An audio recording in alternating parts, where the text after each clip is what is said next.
as romantic as we are. Absolutely. Aren't they charming? Yes. Sorry, we were sharing a moment there. You caught us. So now, there's somebody a little bit strange coming up. In fact, it is Fred Strangebone.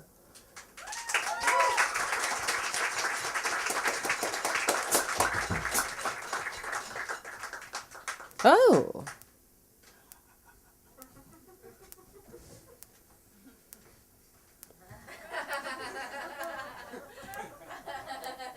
Hello, darling. Welcome to the stage.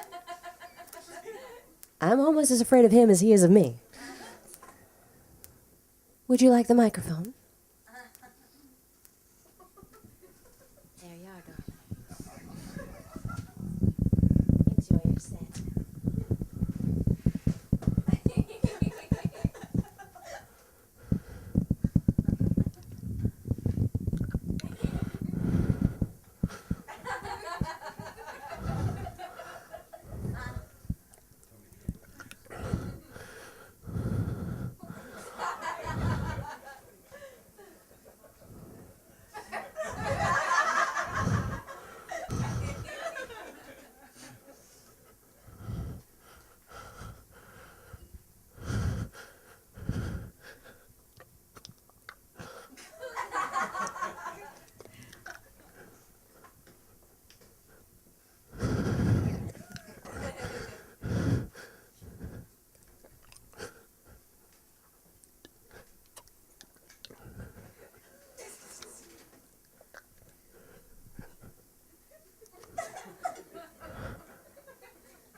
Hello.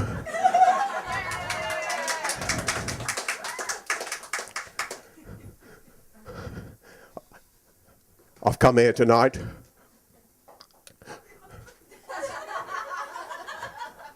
to perform comedy.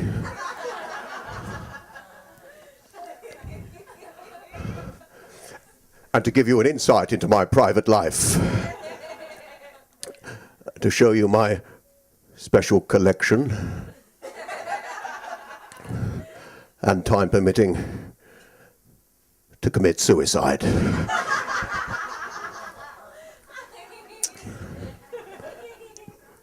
But first, the comedy.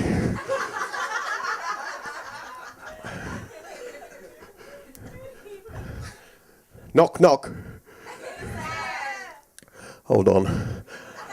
I'll just go and have a look.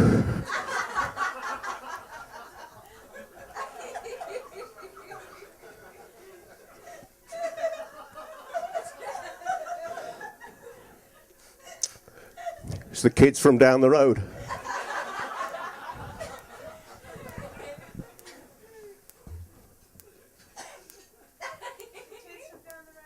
Thank you.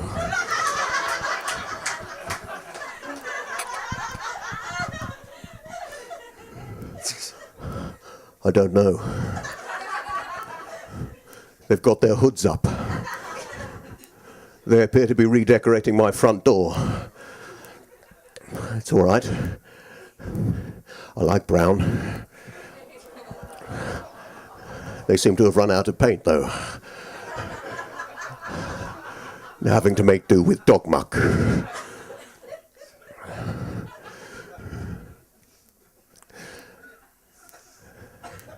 Now stop me if you've heard this one.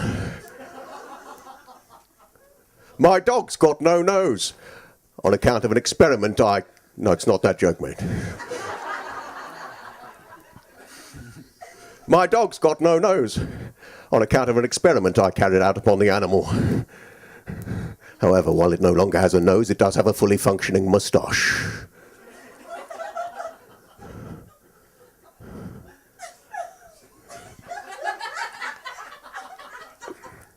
But seriously, my wife's gone to the West Indies. At least, that's what I've told the neighbours.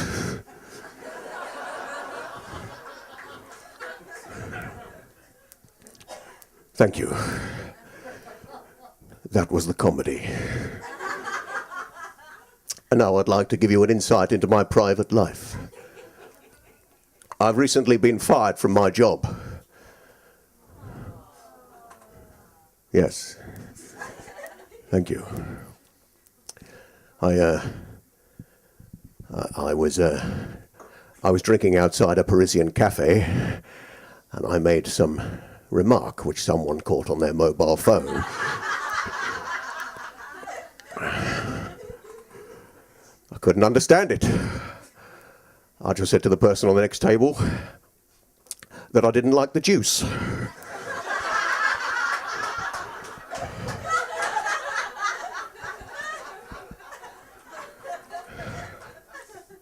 Thank you.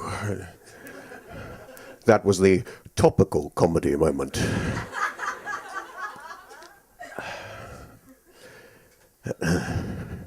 I was a classroom assistant, I should point out at this stage. I wasn't given the full responsibility of a teacher. It was my duty to hand out important safety announcements like telling children not to run around with scissors in their hands. It seems young people go a bit faster if you give them something sharp to hold. So I started to employ that theory in PE and sports, replacing the relay baton with a kitchen knife.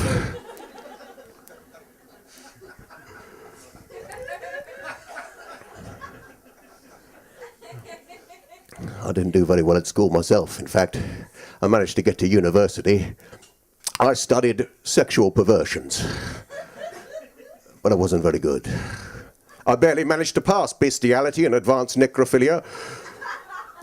It was in my practical study of incest that I really came into my own.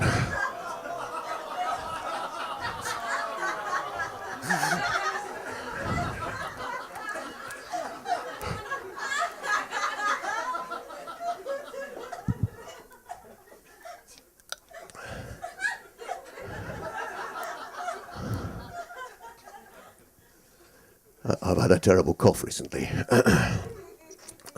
In fact, my wife drove me out of the house, made me go to the chemist. They had all the kinds of cough syrups in there to help you with your cough, and tickly coughs, dry coughs. First ever had a cigarette cough. Excuse me, cough. The kind of cough you might make to warn an acquaintance whilst he's defacing a library book and the librarian's coming.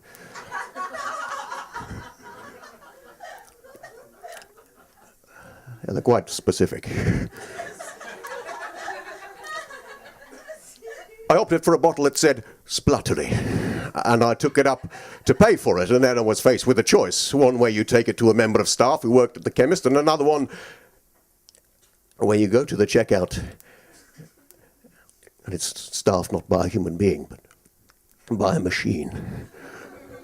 I opted for that one, and the machine, it seemed, had developed beyond its own programming. It seemed to be aware of situations outside of the environment that I was involved in. As I paid for the item and put it down, it said, "Have you brought your old bag?"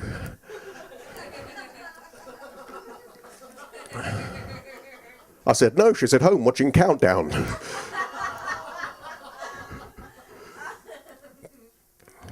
Thank you.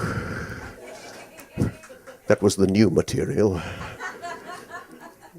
which I won't do again. As a matter of fact, I'm having problems with my romantic life. It seems my wife... Well, I tried to improve the situation anyway by visiting one of those adult shops on the high street, you know, where they've got all kinds of machinery and equipment to enhance your love life. I found one device called a burrowing bunny. It said on the box, "This device will give your partner 13 orgasms in 3 minutes." So I tried it out on myself. It worked.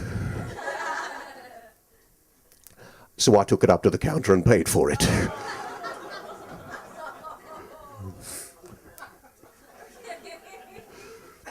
Thank you.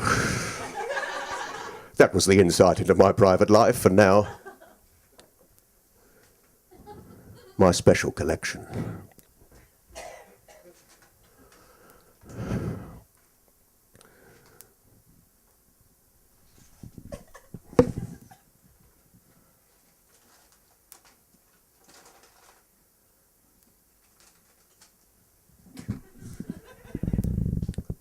I have in this bag, bought at great expense, a collection of celebrity body parts. This is the first one.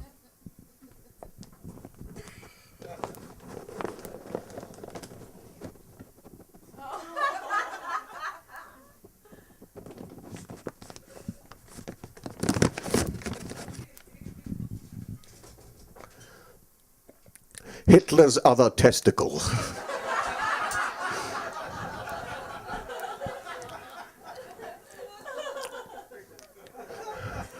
I got it from the Albert Hall, where it had been kept for many years.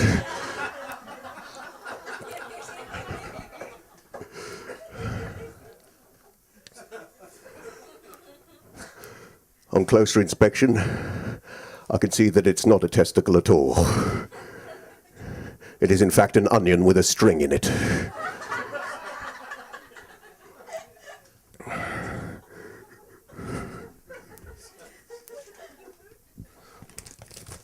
I now have doubts over the validity of some of these other items.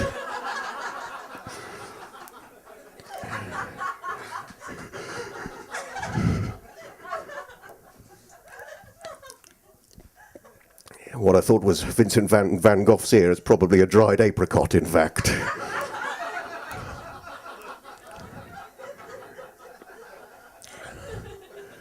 And the main item that I was going to dazzle you with is in fact a sock full of conkers.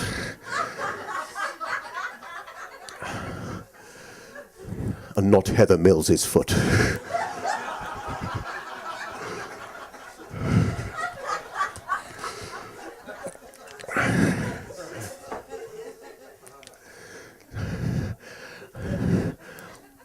It didn't go as well as I'd expected, and seeing as I have got time, I think I'll move on to the suicide.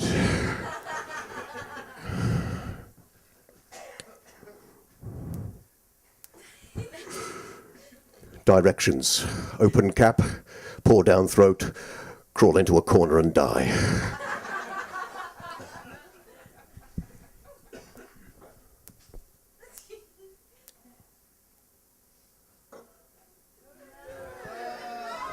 No. Don't try and stop me.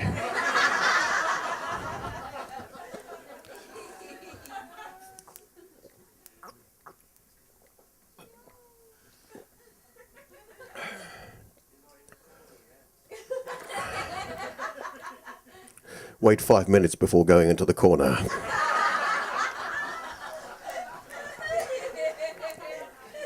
And from now on, avoid smart asses.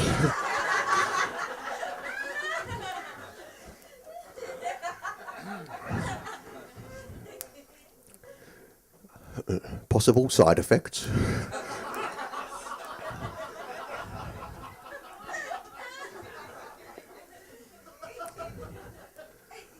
May cause dizziness, stomachache, and regret.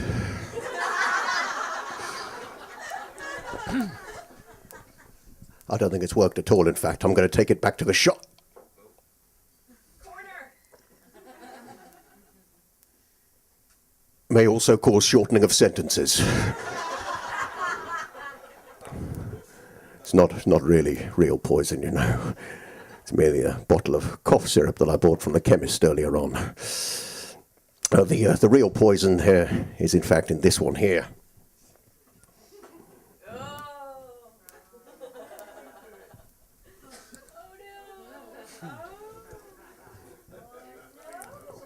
For spluttery coughs.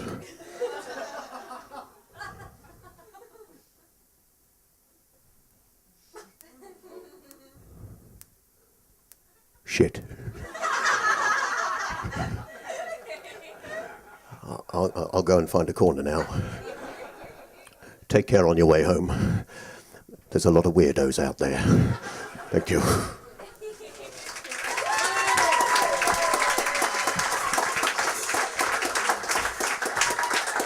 If you find a corner in the back, make sure that it's nice and quiet, and nobody go back there. It might get smelly in a little bit.